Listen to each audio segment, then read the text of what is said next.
What is up, everybody? Welcome back to the Triple H podcast presented by Trainwreck Sports. It's Happy Hour Hoops. Jake and myself, Dunny, here for an OG episode of Happy Hour Hoops.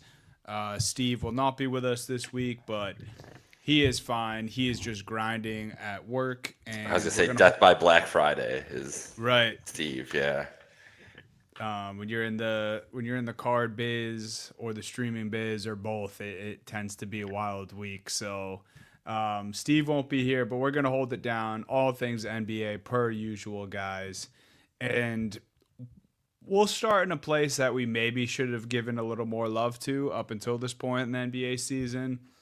But the Oklahoma City Thunder, all they know how to do is win. The Thunder are rumbling, if you will, and we're over a month into the season. They only have one loss. So I'm sure everyone was expecting the Thunder to be great again, getting out to a 17-1 start. I don't know if anyone saw that, especially a season coming off an NBA championship where there's usually a good bit of regression. Sometimes there's changes, which they didn't have much roster change this offseason, so that could be part of it.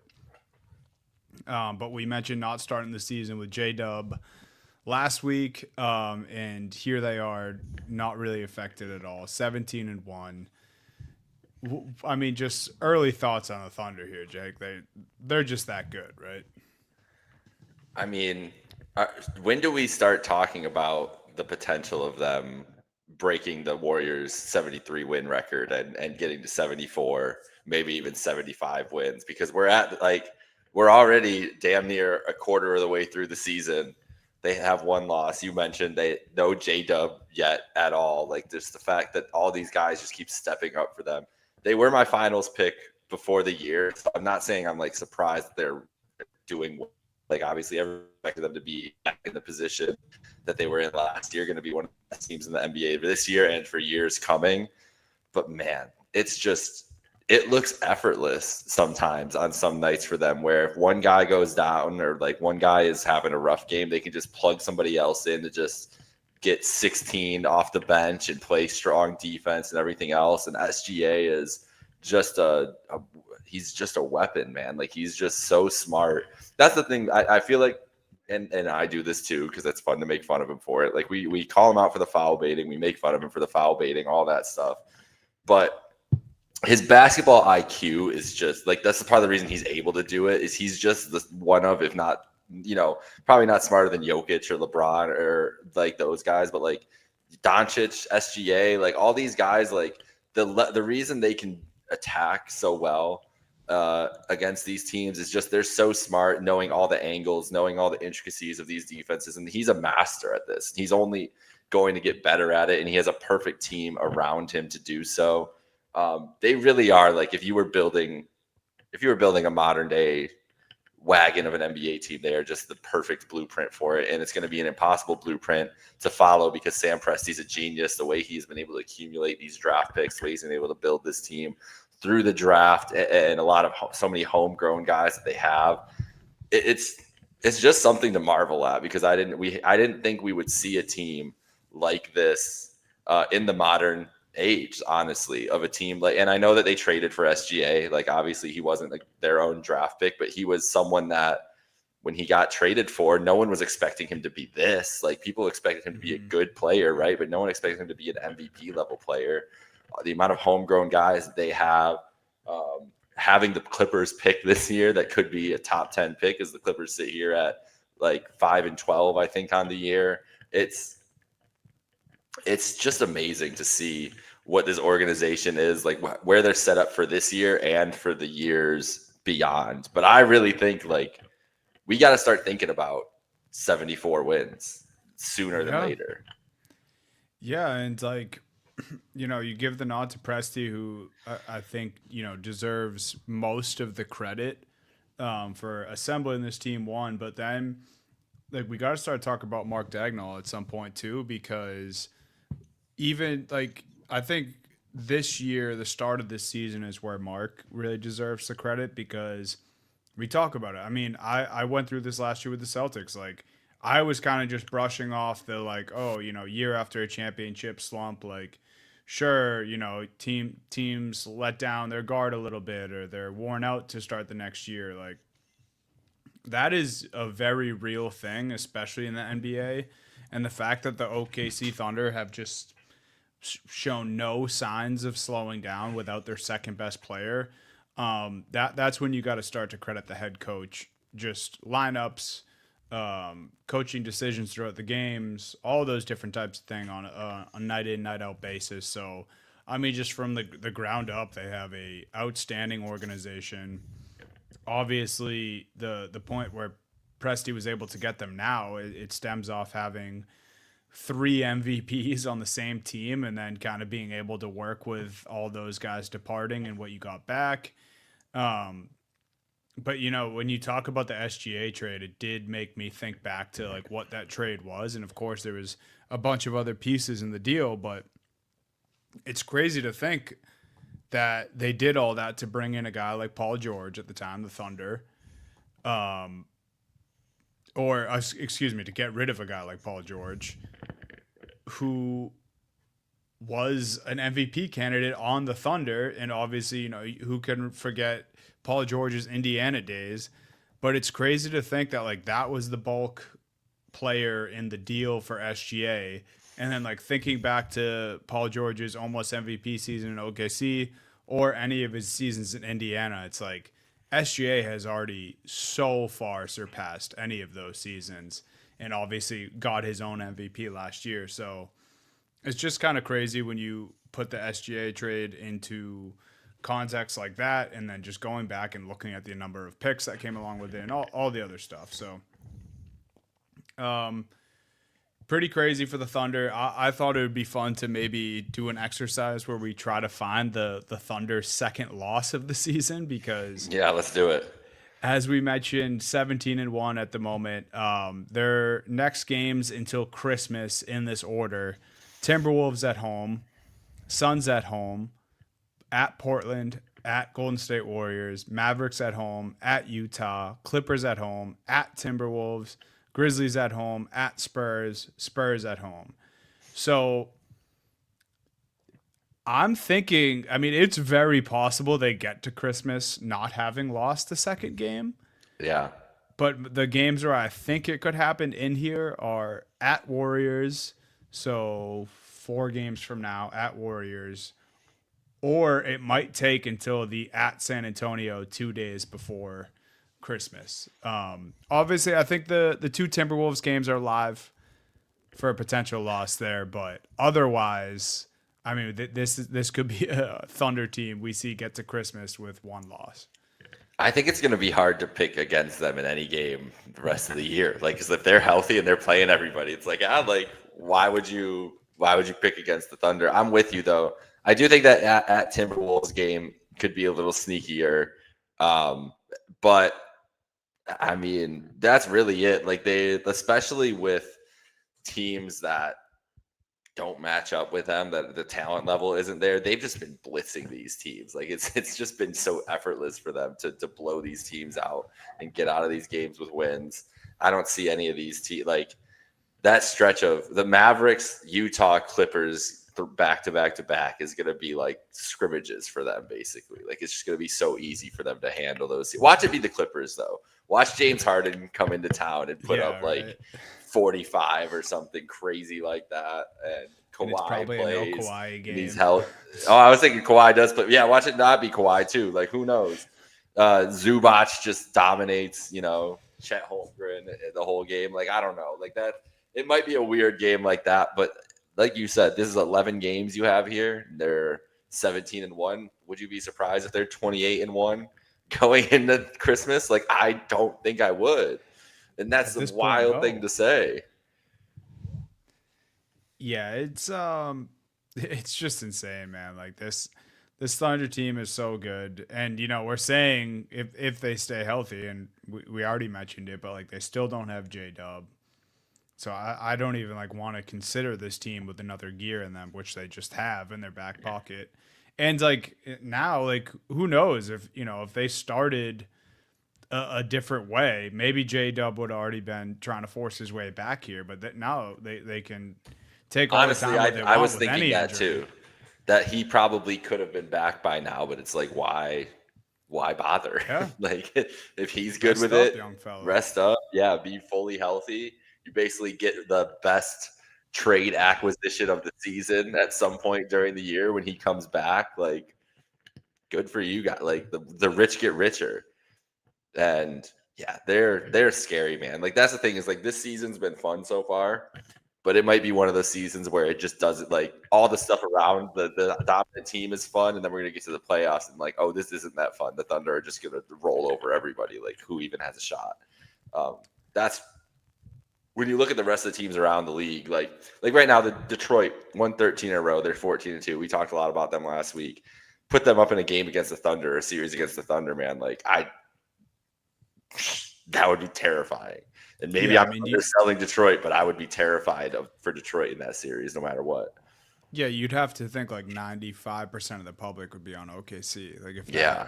if you could guarantee that being our finals matchup, and you put out that line right now, Could you I think imagine if that's our finals matchup is the Thunder and the Pistons? Like, jeez, it just doesn't roll off the tongue to me. I no, can't I lie. also don't know if the NBA could afford small market teams in a row Yeah, for that's true. the past two championships. Well, I guess three, but if the OKC repeats, but um, yeah, it's an interesting world in the NBA right now. I mean, you heard Simmons and Zach Lowe talk about it the other day. Like they think there's a Nuggets, Thunder, and then like a tier drop off for the rest of the league. They were starting to put the Rockets in that conversation as well, which I think is fair. The Rockets have been playing great as well, but it's tough to put anyone in the same conversation as the Thunder right now because I think with the Nuggets, which I agree they would be my second best team in the West right now. But like we kind of had all these expectations in the summer for the Nuggets. We're like, oh, they improved their roster greatly. This is the best team they've put around Jokic in years. Look what Jokic did basically by himself last year. So we kind of expected the Nuggets to take a jump. I don't think any of us expected the Thunder to take a jump. I mean, I didn't even know it was possible to be better than what they were last year. And here they are. So I put in here like, is it too early to start talking about a dynasty? But I mean, if they continue this season, like they pretty much just have to get to the championship at that point. But obviously, anytime before a second championship, it's probably too early to start talking about a dynasty. But as far as like who has the clearest path for it in any of the four major sports, like it's probably the Thunder and the Dodgers, right? Yeah, I would say, yeah, very much so. Like in the Thunder, I think even a higher level than the Dodgers, which Right, is which crazy is to say what the crazy Dodgers have because been able to do. But Dodgers are LA, they have the bankroll, but it's like this OKC team, man. When you compare it to the rest of the field, it's crazy. the only thing that can stop OKC is themselves at this point. Like if Jalen Williams and SGA like have a falling out and like can't play Yeah, with each other and like blow up the team or something like that. Like that's really like, and it is like another Bill Simmons theory is like the disease of more, and just like when you start winning, like guys want more attention, more credit, more everything when it comes to that. But man, like you see how this culture is around this Thunder team, and you see them in the post game interviews, and you see how they talk about each other, and you see how they talk about the game of basketball and everything. Like I don't know. Doesn't seem likely to me that it would happen. and like the OKC fans are great when the team's bad, but like they don't even have to worry about that part. Like they have one of the best atmospheres in the NBA. They have one of the best fan bases in the NBA. So, I mean, just truly, truly the definition of checking all the boxes. And you can't cherry pick with these guys either because you're like, oh, well, what if Chet were to get hurt? Well, we saw what happens when Chet get hurt. Chet gets hurt because it happened for half the year last year, and Hartenstein just steps up, and they were still amazing. They were fine. And Yep. we're seeing it with J Dub now. So, only thing left on the Thunder, we kind of answered it, but I mean, Denver's obviously your biggest competitor in the West. Maybe like a healthy Spurs team, to be fair to them. Like, we haven't seen them at full strength, but I mean, the best competitor to them in the West right now has to be Denver. Yeah, I couldn't. I couldn't agree more with that. I think it's like the records are the same right now, but the way Jokic is playing, that team is built so perfectly around him that there's levels to like the Rockets and the Lakers are very good teams. I'm very impressed by them so far this year. But when we're talking about playoff series, and that's like where I try to like, you really have to wrap your head around like, okay, you could beat a team any night. Like the Rockets and the Lakers can beat a team any night, any team in the league. But 4 games in a row, like four games out of 7, can Luka do enough? Can Durant and Co do enough and be able to close against these two teams? Like, I just don't see it. We need, and you know what? We need a Thunder Nuggets Western. Like that is the series we deserve as basketball fans this year.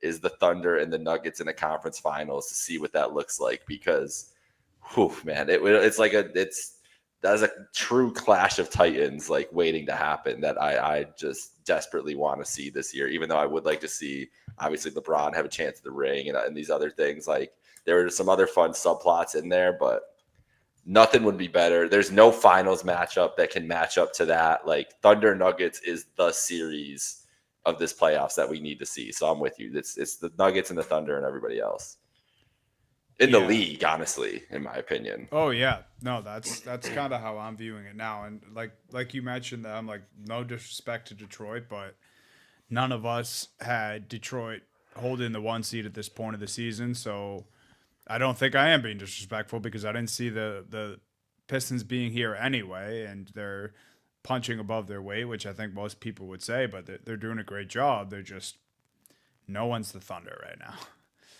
I think it's better to just leave it at that. But yes, Nuggets probably would be next best competitor, and then I'm still just very much enjoying this Rockets team. So we'll see what happens there too. Um, before we have another blind resume today, but before that, we are going to just do some of the biggest or bigger news stories since we recorded last, starting with Chris Paul retiring at the end of the year. So, a bit of a quiet announcement of a retirement tour for Chris Paul, but I mean, damn, this is crazy. This is the point god. This was the point guard of our generation, Jake, for the most part, and he's going to be calling it quits at the end of the season. It just obviously it's cool he's doing it with the Clippers, but a little bittersweet because of the way the Clippers season has been going. So could have been a little better. And then you look at CP's stats too, and it's just he's old, man. I don't really know what else to say. I wish he would have stayed in San Antonio this year. Honestly, I wish they would have Yeah. found a way to just keep him there, see him with the young guns, like being a mentor on the bench, not even playing that much. And that's probably the thing is he probably thought he could play a little more in LA and still wanted a chance to be out there and do it a little bit. But it is kind of crazy that he's going to do this quietly. Definitely one of the best points. That's what I was wondering about that when I wanted to bring this up too. Was like when you think about Paul, like at this point, like where do you put him in your like list? Not like a hierarchy. Like I don't need him like I have him ranked 12th of all the players I've watched, like anything like that. But like, what do you think of him and his standing among like the NBA greats that you've seen in your life? Because I think that it's an interesting conversation to have. Like clearly the talent and the production was always there, but the playoff mishaps are there too. And I'm as a person who doesn't love teams led by small guards, like I never really had faith in the Chris Paul teams because of that, because in the playoffs, it's just really, really hard to win with those guys.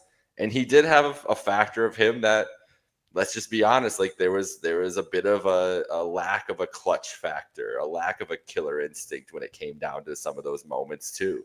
And so I think a lot of my remembrance of Chris Paul will be remembering of him as one of the greatest point guards of all time, but a guy who probably would have been better off if he was a second fiddle on a lot of these teams rather than leading the teams. Yeah, I mean, I think you nailed that, dude. Like I really do. It's funny. I just had to pull up his career stats because on his career, he's still, even with having these, the last starting with Golden State, the last 3 years, he was at 9.2 points per game, then 8.8 with San Antonio, down to 2.5 this year. Assist numbers in those same years: 6.8 that first year in Golden State, 7.4 with San Antonio, 3.8, and he's still able to average on his career 17 and 9 for points and assists. So, I think you nailed like the specific type of player he is, but I do think it's fair to still hold him in like that best, one of the best point guards of all time, because he just truly embodied like what a point guard is. And yeah, it called for more scoring early in his career. Like, I mean, he has multiple seasons where he was a 20 and 11 guy, which is just unbelievable. Absurd. And he kind of played through the times where we saw, point guards kind of being everything for certain teams, and then to playing into this point of his career where on most teams it's a little bit of positionless basketball and the point guard doesn't really exist anymore. So it's almost like he played at the best time, and then the back half of his career is like not really the best time for a guy like Chris Paul to be playing. But I think that's my very long short answer there. Is I think he can still be regarded with the great point guards, but never got that ring, to much chagrin for Ryan Russillo, but just not really as much of a winner as some of the other greats. But as far as the point guard position, not many guys you can put above him either. Yeah, well said. Any favorite memories? Because I do have a favorite Chris Paul story, but What's your see the thing is like with Chris Paul too, like now at this point I just think about a lot of memed memories of Chris Paul more than anything else, which is too bad because he's obviously a great player, but we're just we live in this internet age. I'm a too online human being as it is. Like the one thing I just think of when I hear Chris Paul's name is Chris Paul, hits a three to cut the lead to 38. yeah, I think of Kanye tweeting about Chris Paul. I just think about a lot. I think a lot about Chris Paul alternate activities than him on the court specifically, unfortunately. yeah. So it's funny because I was gonna say like we also had this insane Cliff Paul era with all the State Farm commercials, and That's like right. he was larger than life at that point, to the point where like in commercials people like were like people who didn't follow the NBA closely were contemplating if he had an actual twin brother because of the ultimate fame he had with his endorsements. But my favorite is actually before he entered the NBA, but I didn't find out the story until he was in the NBA. But it's still the grandfather story for me. Yeah. If For those who don't know, in high school, his senior year, I think it was like 5 days before he committed to Wake Forest. It was right around the time that he committed to Wake Forest. His grandfather was murdered at the age of 61 by five teens. And, a week or two past then, he had his first game as a senior. He had 61. He got an and one to get to 61 points, which is the age that his grandfather passed away at, like I mentioned. Steps up to the free throw line, purposefully airballs the free throw, super bad. Coach takes him out immediately. Like there's footage of this. It's like a super heartfelt moment. All the emotions. He finally like lets everything out. Hugs his father on the sideline. Doesn't go back in. He was also 7 points away, I think, from either a state or a school record. So easily could have stayed in and, done stuff for himself. I remember this being an anecdote in 2K. I remember, real Yep. broadcasters talking about it. So just something that stuck with me.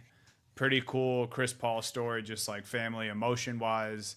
And, as far as I could tell, he's kind of always been a great character guy. That's probably the reason for all the endorsements and for being the face of the league at some points, even without the winning part. So, And we got it. And like he won. Like the Clippers were one of the best teams in basketball for years that didn't make the finals. Like they were as competitive as anybody else in the West. And I did say he was better off as a second fiddle. And when he was a second fiddle to James Harden, he brought them that team. He was a large part of the reason that team was in Game 7 against the 73 win Warriors, who we've mentioned a couple times in this episode already. And if that Rockets team doesn't just miss 28 threes in a row, or this is the 2017. I don't know if I'm mixing up my years or not. This is showing my age. I watched this game. I know what happened.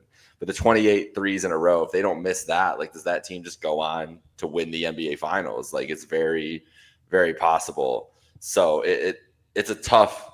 He's had some tough breaks when it came down to it too, and he's been right at the precipice there, and again, a couple different ways. But a great career, man. And honestly, dude's probably gonna be a head coach in the league. Like, Yeah. he's one of, like, everybody has said that. Like, I think that I think even this year in the, the players, like the surveys that come out before the season, is like, who is the active player, that will be the best NBA coach, and Chris Paul, like, running away with it, wins that category the last couple years.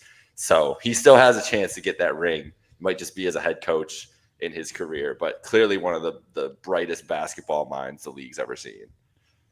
Yeah, no, it's a great point. This might be his last year of playing, but he is not going to go away from the game of basketball. That would be super surprising if something like that were to happen. So He could never, man. He yeah, couldn't help it. he loves it too much. He's a competitor. Say what you want about the wins and stuff. I know we just kind of covered that, how he wasn't really able to get there, but it was never a lack of competitiveness. That's for sure. So shout out Chris Paul. Hopefully the Clippers can turn their season around for a little bit, so he gets a little more shine towards the end, and we see some of the bigger games, and hopefully he gets to check in towards the end of the year and play in some of those bigger games. So Yeah. all the props to Chris Paul, and congrats on a great career. So that's pretty cool. Now, a few more drama-filled stories, Jake. We have Yes. Kevin Durant. I believe, is that Rockets game scheduled for tonight? Yes. I think it is. So Kevin Durant, the news the past couple days, he is out of the lineup, out of the Rockets lineup with a personal reason, personal issue, whatever you want to call A it, family matter is what it was called. a family matter. So Yes. Kevin Durant is tending to family matters, and just so happens to be missing both the Phoenix Suns game and the Golden State Warriors game coming Both up. on the road. Both on the road, so he would have to play in front of both those fan bases that he once played for. Obviously, Phoenix most recently, Golden State, where the two championships came in. What do you think? Is this Kevin Durant playing 3D chess? Is this a big nothing burger? Is this he wants us all to speculate just so he could come at us on Twitter 2 days from now when the real That feels story likely, comes yeah. out? Yeah. It just does seem a little convenient. It just does seem a little convenient. I'm not trying. Listen, if something serious is going on with his family, then I apologize, Kevin. I hope everything's okay. I truly do. But the timing, it's Thanksgiving week. Like, are you having Thanksgiving dinner? Like, is that what it is? Like, he's just home on break. Like, I don't know, man. I'm just saying, like, stepping away for these two games, if it's not just inconvenient, it's a little fishy. And it's not like Yeah. Kevin Durant hasn't done fishy stuff throughout his career. So we're considering the source here too. When you're that vague about it, and when it's these two games that you're missing, like, I don't know, man. It's just I don't know. Yeah, and it obviously great job by you. Like, disclaimer has to be out there first. Obviously, we don't even want to speculate if this is something serious, but it's hard not to talk about it when it's these two teams. I mean, the only thing that could make this more suspicious if the Nets were a road game mixed in there, or like the third road game was against the Nets and then he was also out for that one. That's the only thing that I think could make it a little more suspicious, or like the Thunder or whatever. Yeah. But I would argue that the Thunder's bigger, or the Warriors bigger news anyway, because even though Phoenix was most recent, like, Golden State's actually competitive this year. Houston's super competitive this year. So we could have had like an actual clash between these two teams. The crowd would have been into it. So this is something where like I wouldn't be surprised either way. Like tomorrow we find out, but hopefully nothing serious, but it's a serious thing that Kevin Durant's dealing with. Okay, we're done talking about it. Just poor timing. If nothing really ever comes forward about what this might have been, or no one ever really figures it out, it's tough to turn a blind eye when it's Kevin Yep. Durant and he's made his feelings known about how other people feel about him and all the in between. But really, just this topic here just got me thinking today, and it's so hard to put a finger on like the type of person Kevin Durant actually is. And I say all this, I love Kevin Durant. He was like I had a whole new love of basketball when I first started watching him. That's how much I like Kevin Durant. And it's just so tough because he's this guy who seemingly doesn't give a shit about what other people say about him, but he'll monitor everything and wait till someone crosses the line or has a point that he super disagrees with, and then he'll make his presence known. But for some reason during those moments, he gets bashed for being too online, like you were just talking about, Jake. So he's almost at a point in his career where he can't win with the people who are on the fence or already dislike him. But I think for people like myself, and I hope most basketball fans out there can appreciate just the guy Kevin Durant is. I think deep down he's someone who would rather not give a shit about all the noise, but also realizes that he's Kevin Durant and this comes with it. And I think he just has a unique way of dealing with that, and it rubs people the wrong way sometimes. All that to say, I would not be surprised if KD intentionally ducked these games, but I am hoping that it's just a coincidence. Me too. I hope so, Kevin. Yeah, because and just as a basketball fan, like I would have more so than the Phoenix game, but I would have loved to see that Golden State matchup. Yeah, both these. Absolutely. Yeah. So we'll see. Hopefully, if there is something wrong with KD's family, hopefully, it all gets squared away and it's not too bad or too sad or anything like that. But we'll see. Hopefully, he returns after these two games. More drama involving a ex-teammate of Mr. Kevin Durant, Klay Thompson of the Dallas Mavericks. Thank God Steve's not here for this one because I'm sure this will fire him up too. The Dallas Mavericks, who are 5-13 now. So, not great, but That's something. a little better than I think last time we recorded. And the Memphis Grizzlies had a game the other night where Klay Thompson did play, Ja Morant still sidelined, and those two got into it. I'd say your run-of-the-mill NBA scrum, some hands in the face, some shoving, both teams kind of bunched up and then got broken up. It's really more interesting the talk afterwards. Klay was asked about it. He said this guy just runs his mouth and he's been on the sidelines forever, and that's kind of his career is just talk, and nothing really comes of it.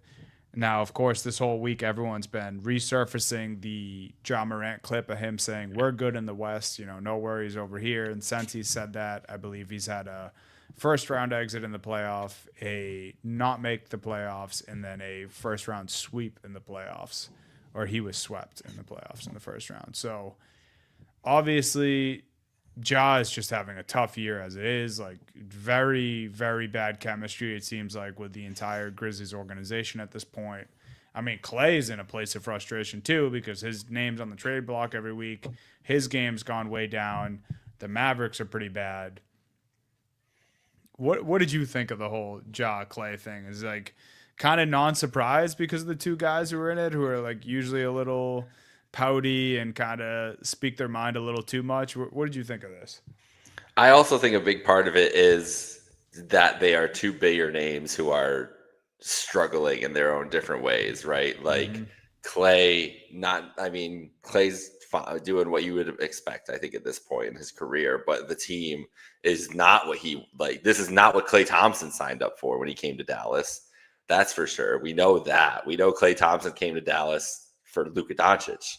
So there's a big disconnect there with Clay in general. So I wonder if it's frustration from him teetering over. And then we know what's going on with Ja. Like Ja has not been the same since his suspension and his issues and everything else. It's all been an issue with the Grizzlies. He's had issues this year with the Grizzlies team. And I like the comment. I think it's interesting of the comments by Clay saying that, you're always talking. Like, so I wonder what the reputation of Morant is around the league as much as anything else, right? And Which I would say is pretty poor. yeah, exactly, right? Like it probably means that people don't fuck with him. So if I'm ever like pick a side, I'm probably picking Clay's side because Clay's like supposed Yes. to be like the coolest guy in the world, and like would never say anything or like talk shit like this unless it was warranted.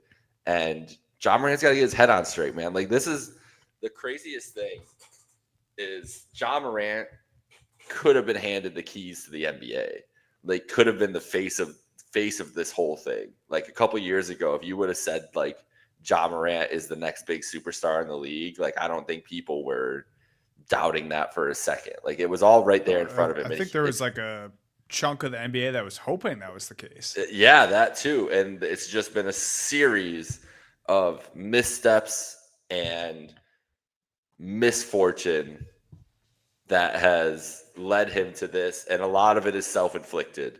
And to get to this point where you have a guy, a legend in the game, respected among everybody in the league, a former, a son of a former player too. So a guy who's been around the league for his whole life, knows how to conduct himself with the media, with a locker room, like beloved all over the place. Coming out and saying this to you, like you hear like NBA players say this all the time, right? Like it's just a big fraternity. Like it's one of the most. There's only Yep. 450 of them in the world at any given time. There's only They so all many played throughout against NBA each other history. growing up and all Yeah, that stuff. everything. So like to hear this in public from a guy like Clay, who is now like unk status in the league, like for Yeah. lack of a better word, but like a guy that a lot of these young guys have watched growing up and look up to and emulate after, especially the way he carries himself. This should be a wake up call for Ja, like to hear something like that. Will it be? I don't know. You would have thought there would have been 5 other times that John Morant would have a wake up call that it hasn't happened yet. So I think honestly, like Clay probably a little pissed off about it, but Clay also being his normal self, being a real one, like, hey man, like I'm trying to help you out. Like, get your shit on straight. Like it's time. So if you make Clay Thompson this upset, like I feel like you got to look inward and be like, I'm doing something wrong because this is just a guy who is the most relaxed, normal, like beloved guy in the league, and for him to be fiery with you while you're on the bench talking shit is pretty crazy.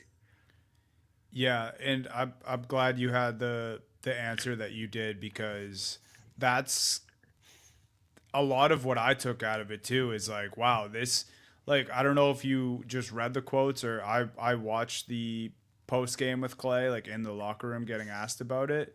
And I think like him answering in the video because I think if you just took the quote cards, it might have seemed like Clay was shitting on Ja, which I think he was making a point like, He was respect definitely your mad. Like, yes. But my point is like I think he could have gone the route of like, dude, I'm a four-time champ. You're a nobody as far as I'm concerned, and like still in an elaborate way was able to get those points across. But like you mentioned, like he almost kind of offered him some advice in the same breath, which he definitely didn't have to do. I mean, Ja was just in his face, 30 minutes before that, and yeah. here he is, composed enough to not trash the guy too much, call the situation for what it is. He called a spade, basically, and didn't trash him too much. So I think you can respect Clay's approach here. And even myself, like I was a huge Clay guy. I mean, I still really like Clay and his game and everything he's done for the league. But I will say, I'm not ashamed to admit this. After the 22 finals, like my affection towards Clay Thompson and my like of him as a basketball player soured a bit just between the rivalry that took place in those finals, and that's part of sports. Like I don't dislike the guy, but my thoughts of the player went down a little bit. But that's sports. But like this is kind of who Clay is, and Yep. he would have earned his right to talk more shit if he had wanted to, but he refrained and almost offered some advice in the video. So pretty crazy.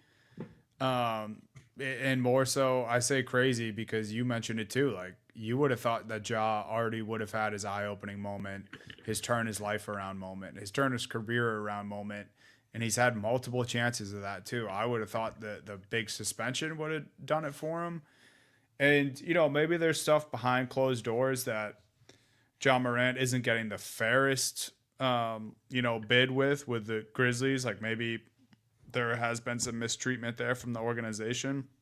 But regardless, he could have done a lot better too. If you were to guess, which of these two players do you think gets moved first? Man, that is wow, that's a tough question. Right? Because I think going into the season, I would. Who's taking on John Morant right now? Like realistically, like It would have who to be is someone that's bad, I would think. but even a bad team, like do you want to bring in John Morant and like you're now the John Morant team? Like, is it worth it to even do that with him at this point?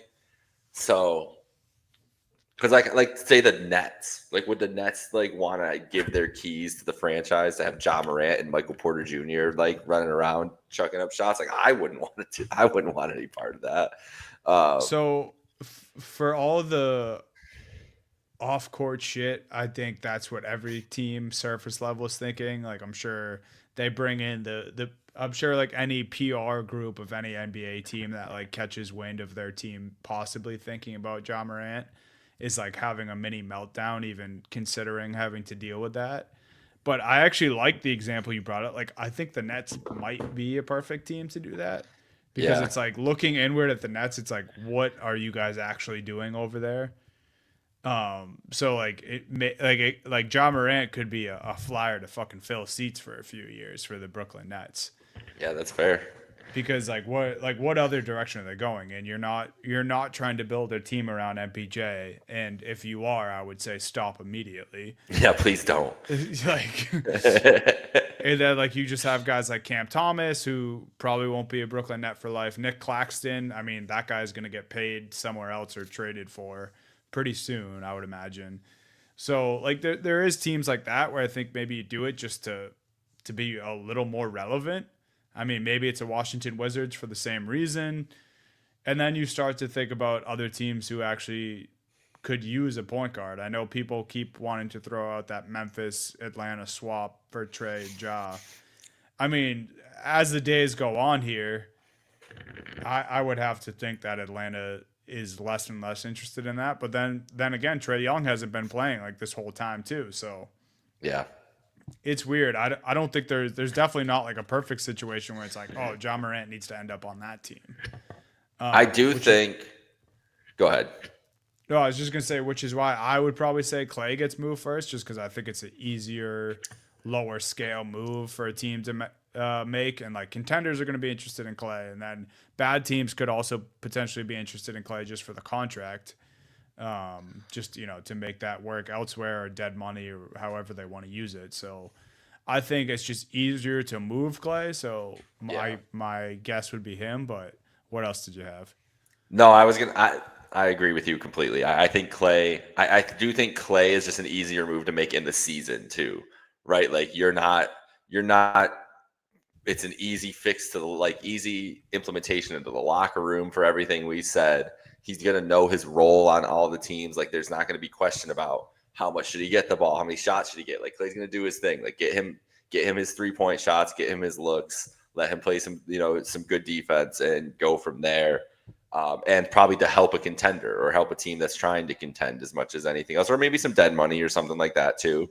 But Ja, I feel like has to be an off-season trade where it's like this team needs to like prepare, like they Yeah. need a full vision with you in mind, and like to convince him in. Like if you bring Ja in mid-season, I just feel like it's asking a lot, and maybe he doesn't want to get moved, and maybe he doesn't even show up. like who knows? Like I feel like he's just more of a risk where you want to like vet it properly, and that would happen in the off season. So yeah, I agree with you that Clay's probably more likely. Yeah, and was it? I can't remember if we talked about it on this show or it's just been one of those rumors from the start too with Ja. But like Miami also just still weirdly makes a little sense to me. I think Tyler Hero would probably have to be involved if it was a trade. And like I don't know. I don't Miami's been playing without Tyler Hero to start this year. Um I think he could not be a one on a championship team, but like he could definitely serve as like a gap couple years as a one, which he's kind of been doing with the Heat anyway. So I don't know. I still think that's interesting. John Morant going to the Heat, that whole like discipline behind the scenes thing where maybe they change the character a little bit of John Morant, and that's helpful for his NBA trajectory. But I'm with you. I think it's whether a deal happens or not. It's a difficult one. A lot of moving parts mentally and PR wise for any team that accepts John Morant. And you know, I think the first suspension or the first like gun thing that came out, this might have been a little out of bounds to talk about Ja the way that we have been this year. But you know, I'm not on here talking about Ja being pound for pound definite answer bad person. But like and I'm not saying he is a bad person. I'm just saying like it's fair to talk about him in this way because he just hasn't done anything to help himself. And it's Yeah. like I said before, like if it is an issue with the Grizzlies too, sure that sucks that none of that's come to light.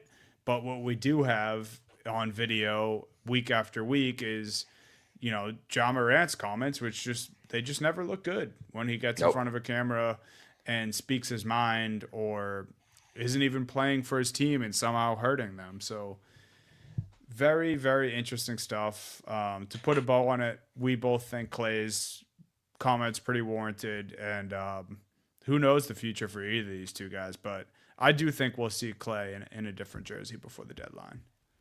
Yeah, I think so too. I think so too.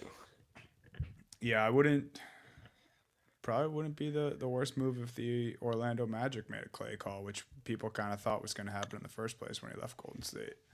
Or the Pistons. Yeah, and yeah, They got any money. team that could use some They shooting. I could see it. So that was our drama-filled segment there, I guess, with the CP retiring, KD ducking his old teams, and Ja versus Clay. Jake, let's we've been loving the blind resumes. I'm gonna give you one today. All right, let's We'll do end it. the episode with this blind resume from me. You've obviously seen it in the doc. I put it in pretty shortly before we started, so you probably haven't had much time to think. But are you pretty blind on this, or are you pulling a Steve on me and you know who one of these guys is already? I don't know who either of these guys are. I Okay, have an perfect. idea of who they could be, and I was trying to think of who you might have in here, but I really couldn't. I feel maybe I do know, but I feel like you would think that I would think that you'd put this person in, and Mm. so it would be too obvious. So now I'm overthinking it a little bit. Little 3D chess like Kevin Durant. Yeah, so I think I have my guesses. I think I have my guesses here. All right. Well, I'll read out both stat lines and then I'll give you, since there's not three of us this episode, I'll just give you a guess on whichever one you want to take a guess on. And then I'll Okay. tell you one of the two and then you can guess again and then I'll tell you both. All right. Player A, for those listening, 27 points per game, 4.2 rebounds per game, 7.1 assists per game, one steal per game, and then shooting splits of 47% from the field, 33% from three, and 88% from the free throw line. Player B, 28 points per game, 5.6 rebounds per game, 4.3 assists per game, one steal a game. Also, shooting splits of 50% from the field, 34% from three, and 77% from the free throw line. So, pretty similar statistics, Player B has the points, has an edge in the points, has an edge in the rebounds. Um, does not have an edge in the assists. Player A has that. Player B has the edge in field goal percentage, 3-point percentage, and then player A has the edge in free throw percentage. This is really tough. I think I want to say player B. I want. All right. I think I'm just gonna go with both. I think player A is James Harden. I think player B is Lauri Markkanen. Ooh, 0 for 2. No. But I knew they were both. Those guys were like in the upper. So one of these guys is Jaylen Brown. That. yes, one of these guys is Jaylen Brown. I think Jaylen Brown is at. I think he's B then, because he wouldn't have 7 assists a game. That would be crazy. Jaylen Brown is B. Okay. So nice. Player A. It's not Harden. It's not Lauri. You weren't. See, that was the overthinking. I was like, there's no way I was like, maybe this is Jaylen Brown, but I don't think Dunny's actually going to put Jaylen Brown. But Dunny did put Jaylen Brown. I should have just stuck with it. Got his jersey on right now too. Is it Jalen Brunson? No. Player A. You were much closer with your first guess for player A. And I don't want that to be misleading, but with Harden? Yes. Curry?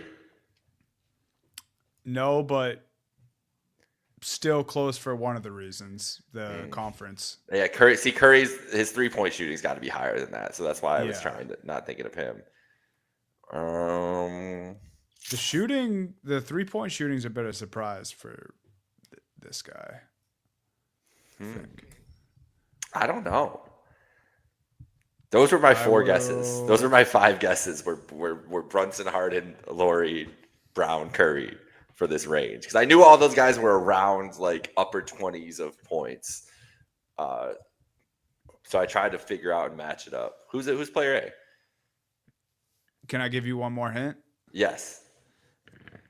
Player A has been teammates with 3 of the players that we talked about in the drama section of the podcast. Or 2 of the players, sorry. No, 3 of the players. I was right. Oh my. So. No, I'm an idiot too. I'm an idiot.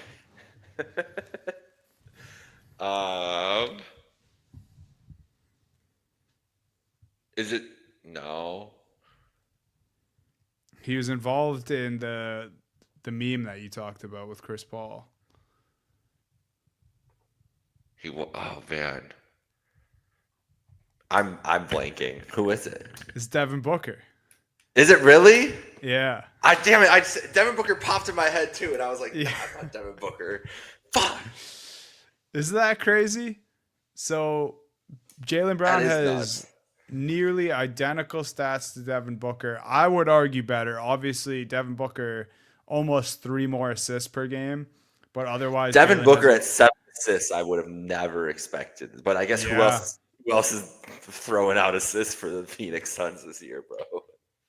Yeah, and like the reason I did this one is because, and maybe not after the Finals MVP for Jaylen Brown, but I do still think, and maybe I'll do this as an exercise after the pod, but I do still think if we put out a poll on Twitter and said who's the better basketball player, Jaylen Brown or Devin Booker, I think the majority, I think it would be 60% or more on the Devin Booker side. Yeah. And I just wanted to do a little, obviously still very early in the season, but a little look through the lens of both these guys being legit number one on their team to start the year, because obviously this is a new thing for Jaylen Brown. Devin Booker, this isn't quite necessarily a new thing, but it is in the sense where playing the last couple of years with Kevin Durant and then going to this and having to be the one, both don't really have the best supporting cast. Obviously, I don't think Devin Booker has a player quite like Derek White on his team, but still think both pretty comparable supporting casts. And Jaylen having the edge in the shooting splits other than free throws, and then having the edge everywhere else except for assists, I thought was pretty interesting. Yeah, man. Good for Jaylen. He's really balling out. Yeah, and like the 28 a 50% game is, shooting too. Yeah, yeah. 28 a game on 50% shooting, like with a number one, usually a number one who shoots a lot of threes, like JB does. Like you'd consider the percentage would be like around a 47, like Devin Booker has, but able to keep that 50% Wow. mark. Good It's one. really it's mostly because of the mid range, which both of these guys excel at. So just wanted to shine a little light on my guy JB there, and I not should have not that known. I they're should I should have stuck with my gut of yeah Dunny. Dunny. I know Dunny. I know who he wants to pick, but I overthought it because we talked about it last week. I'm like, well, maybe he's giving me a 1-2 here and trying to switch it up. Nope. Just run the ball, Jake. Just run the ball yeah. sometimes. But yeah, that was the blind resume of this week. I had to do it. I knew. I'm trying to think. I don't think I've done any other Celtics ones for my blind resumes. I think Steve might have done a Celtic. Stevie Boston. He should have been here for this. I know. He was excited to hear it for sure. I Yeah. know he was. Amazing. Do you know that my Cavs are playing basically a G League roster tonight? You want to hear who's out for the Cavs tonight in a big matchup against the Raptors for the top of the Eastern Conference?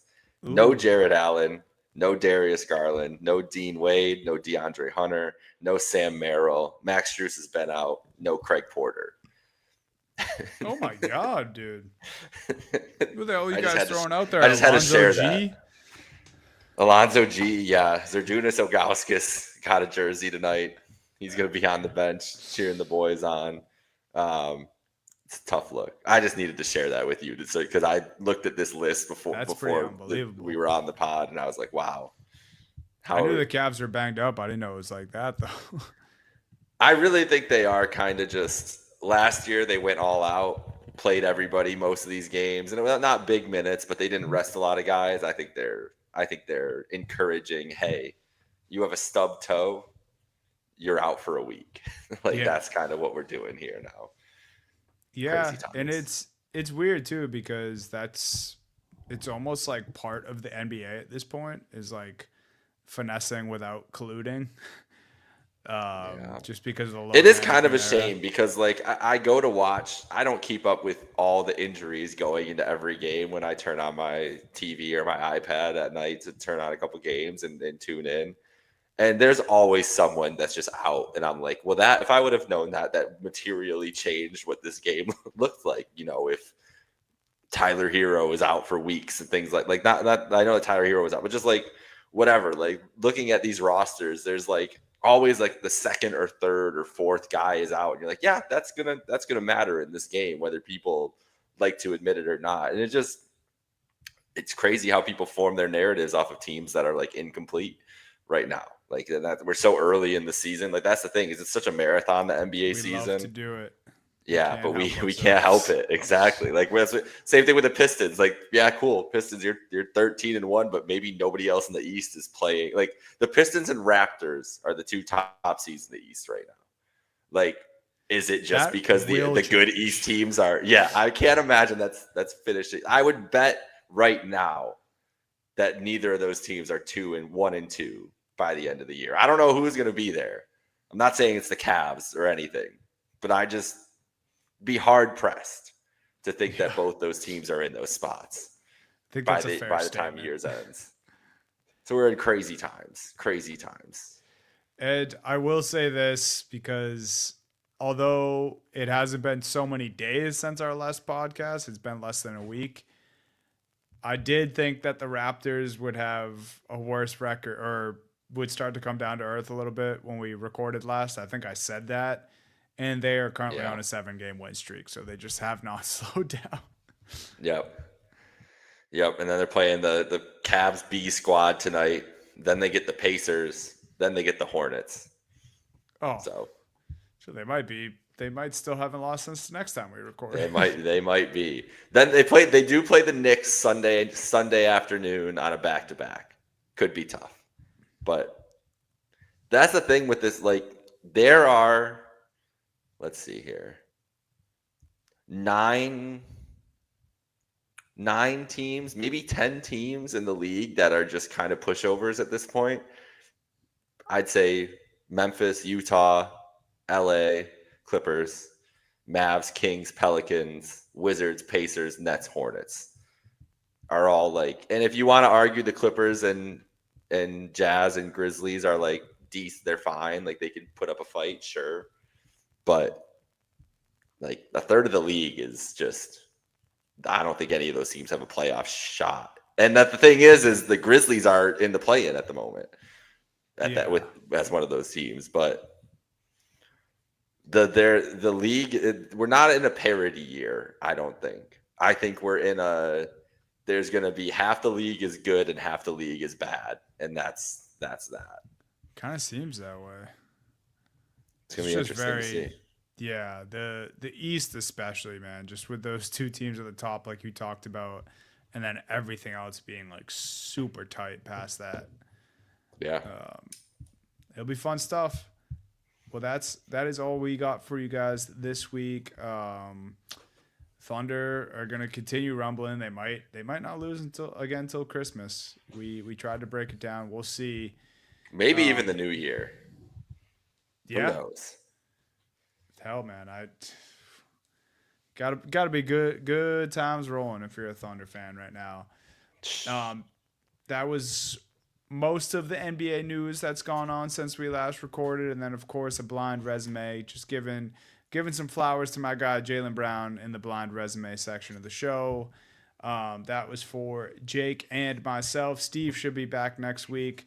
Guys, I hope everyone has a happy Thanksgiving. Make sure you go follow Trainwreck Sports on all socials.